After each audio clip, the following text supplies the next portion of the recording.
Hello and welcome to my channel. If this is your first time here, my name is Courtney, and today's video is all about crystals and plants.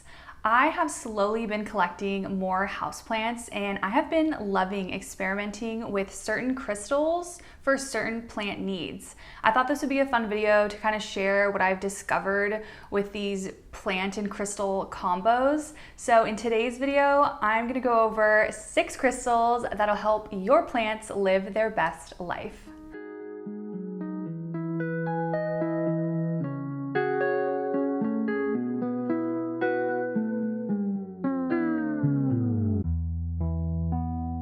So currently I have 5 houseplants. I have a snake plant, I have a cactus, I have a money tree, I have a philodendron, and I also have a very thirsty Hoya. When me and my boyfriend moved into our apartment at the beginning of 2020, we were really excited to brighten up our space with some greenery. So for him, his plant child is definitely the philodendron, and my plant children, the ones that I favor, are the Hoya and the money tree. Sorry, snake plant and cactus. I actually didn't start working with crystals with my plants. I didn't, put them in the soil or like program an intention with my plants and my crystal, right away. It actually was something that happened when my philodendron, or our philodendron, started to have some issues. It's definitely been like the problem child out of all of our houseplants.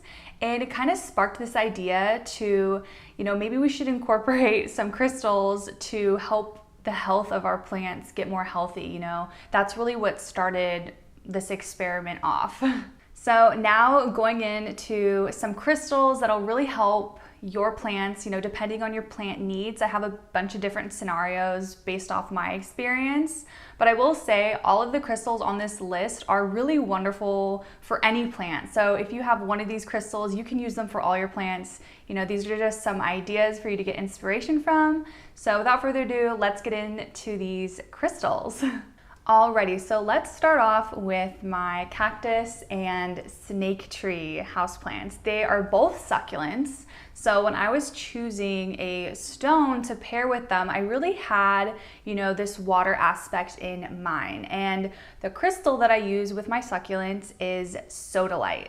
Sodalite actually has a high amount of sodium that makes up the stone, so you really don't want to get this stone wet when you are watering your plant. I make sure to take it out when I do water it, and then I wait until the soil isn't super damp, and then I'll place it back in the pot.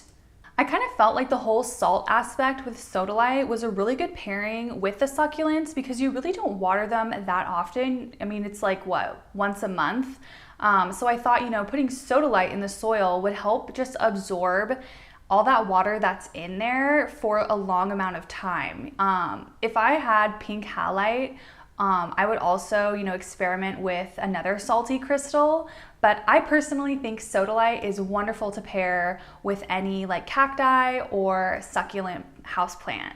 Alrighty, so for our next crystal, this is like an all-around wonderful crystal to have around you and your plants, and that is green apophyllite.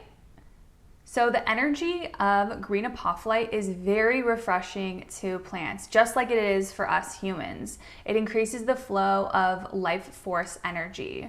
This crystal really helps us build communication with nature spirits, and this definitely can relate to the plant kingdom. So this is another crystal that you want to avoid getting wet, and it is pretty fragile. So personally, what I like to do is I'll place this green apophyllite next to my Hoya. I have it outside the pot. It's just literally facing my Hoya, just giving it that good, refreshing energy. If you have an area in your home where maybe you have a bunch of plants lined up, incorporating like a green apophyllite stone like on that shelf or near that table, however your setup is, it's really going to increase the flow of energy to those plants. And also, not to mention, like, it really increases the flow of energy in you. So if you have some plants kind of next to your workspace or something, this stone is honestly so good for us. Apophyllite is one of my favorites. So getting some green apophyllite is definitely beneficial for someone who is really into plants and really into their own kind of like energy. So this next crystal I'm actually such a huge fan of. I love incorporating this stone in all of my plants, but more specifically, I love incorporating this stone with my money tree, and that is green tree agate. Green tree agate is known for its stability, to be able to weather the storm, to have our roots planted deep in the ground. If you have like a bonsai plant or a fig tree or any kind of tree, kind of like house plant, I feel like this stone is wonderful to pair with. You can place it in the soil and it's totally okay to get wet. Green tree agate is very closely related to moss agate, which has a long history of farmers really utilizing moss agate to, ensure a fruitful season ahead. They would toss moss agate on their crops to really, set the intention of a fruitful season. And I feel like this definitely is the case with green tree agate. Honestly, it's one of my favorite stones to work with personally, and also with my plants. My money tree loves working with green tree agate.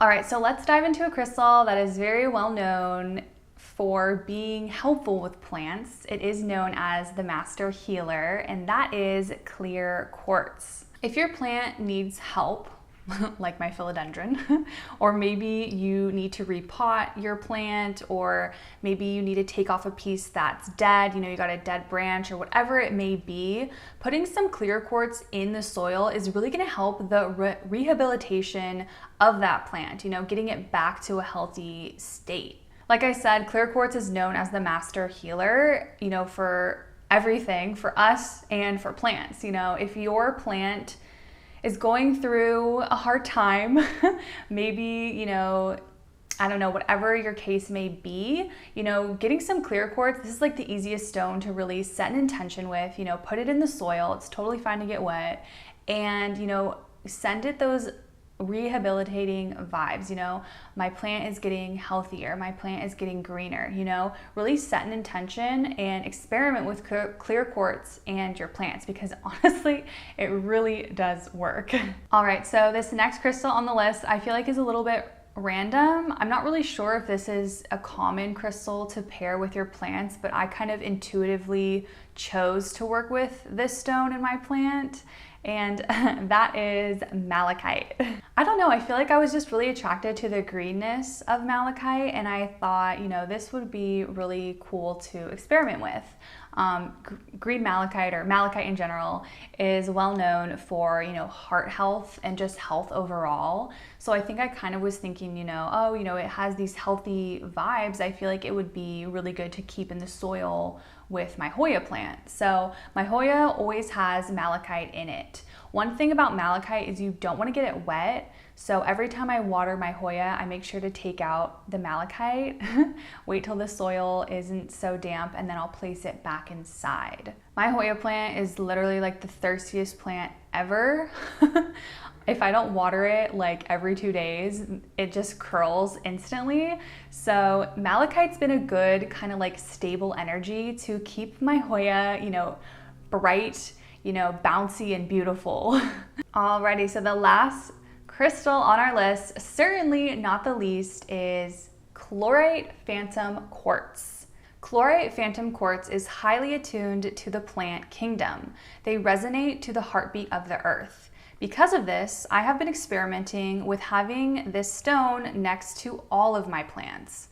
This stone is super small, super tiny, and I've been really utilizing it with every plant in my home. Because this crystal deeply resonates with the plant kingdom and the earth, I think that this is the absolute best crystal to work with your plants.